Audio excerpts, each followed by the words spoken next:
घरात आज खूप गडबड होती. फुलांच्या सजावटीने सगळं घर उजळून निघालं होतं. नातेवाईकांची लगबग, हसण्याचे आवाज. कारण आज त्या घरात एक खास दिवस होता. आज स्नेहाचं लग्न होतं. पण या सगळ्या आनंदाच्या वातावरणात एक आई मात्र शांत उभी होती. तिने कपाट उघडलं आणि तिच्या हातात आला एक छोटासा गुलाबी फ्रॉक.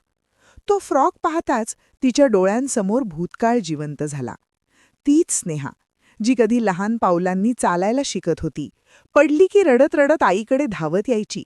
शाळेच्या पहिल्या दिवशी आईचा हात घट्ट धरून उभी राहायची. आणि आज आज तीच मुलगी लाल साडी नेसून नवरी बनली होती. मेहंदीच्या कार्यक्रमात स्नेहा बसली होती. तिच्या हातावर सुंदर मेहंदी काढली जात होती. मैत्रिणी तिची चिडवाचिडवी करत होत्या. सध्ये हसत होते.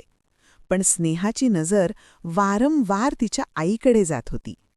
ती आईजवळ आली आणि हळूच विचारलं, "आई, मी कशी दिसते?" आईने तिच्या चेहऱ्यावरून प्रेमाने हात फिरवला आणि हसत म्हणाली, "खूप सुंदर दिसतेस बाळा, पण माझ्यासाठी तू अजूनही तीच छोटी मुलगी आहेस." दोघींच्या डोळ्यात पाणी आलं, पण दोघी हसत होत्या. लग्नाचा मुहूर्त आला. मंडपात मंत्र सुरू झाले.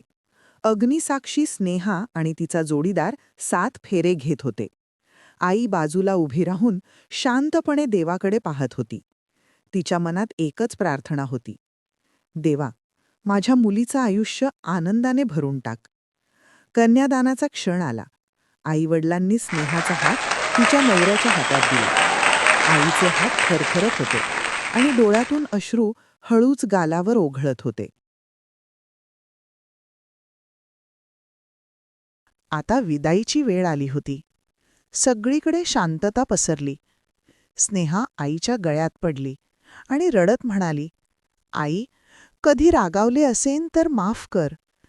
आईने तिला घट्ट मिठी मारली आणि हलक्या आवाजात म्हणाली, "अगं वेडी, आई मुलीवर कधी राग धरत नाही. तू जिथे राहशील तिथे आनंदी राहा, एवढंच माझं स्वप्न आहे." गाडी हळूहळू निघाली.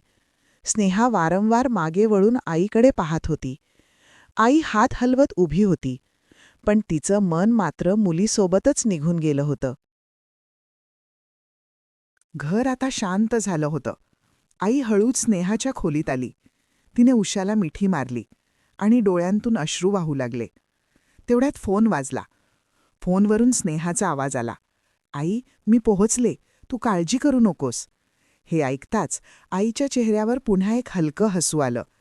तिने देवाकडे पाहिलं आणि हळूच म्हणाली, "मुलगी घर बदलते, पण आईच्या मनातली तिची जागा कधीच बदलत नाही.